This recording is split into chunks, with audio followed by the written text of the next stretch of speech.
जगदंब नमो आदेश. मी प्राध्यापक मुकुंदनाथ आंधळे सर.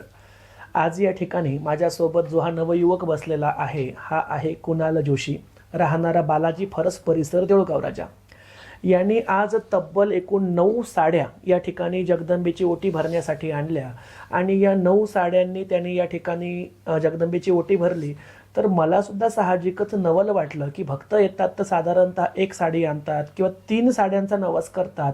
तब्बल यांनी आज 9 साड्या का आणलेल्या आहे आणि हाच प्रश्न मी त्याला विचारला आणि त्याने त्याचं कारण सुद्धा सांगितलं. आणि मी दुसरा प्रश्न हा विचारला की तू नवस पूर्ण झाला, साड्या आणल्या, कबूल आहे, पण नेमकं जगदंबा देवी संस्थांवरतीच माझं काम होईल किंवा माझा नवस पूर्ण होईल असं तुला का वाटलं? तर आपण हे सर्वजण त्याच्या मुखातून एकदा ऐकूया.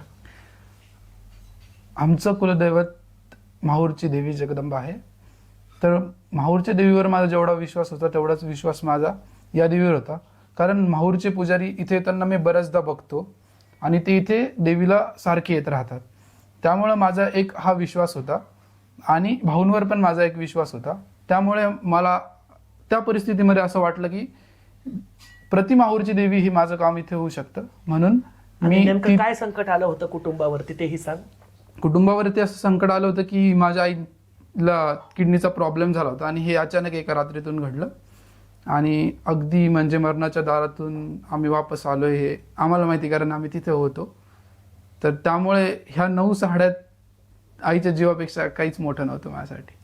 तर त्याची भावना त्यांनी व्यक्त केली आणि जशी आई जगदंबा माहूरगडवरती भक्तांच्या इच्छा अपेक्षा पूर्ण करते तोच नवस माहूरगडला न जाता सुद्धा जगदंबेने देऊळगाव राजामध्ये पूर्ण करून घेतला. त्याच्या आईला जीवनदान दिलं. अक्षरशः डॉक्टरांनी कॅन्सरची शक्यता सांगितलेली असताना सुद्धा प्रचंड मोठ्या जीव घेण्या आजारातून आई सुखरूप वापस आली. यासाठी सर्वात प्रथम तर आई जगदंबेचे मी सुद्धा आभार मानतो. अशीच कृपा सर्व भक्तांवरती मायमाऊली रेणुकीची असावी. जय जगदंब नमो आदेश.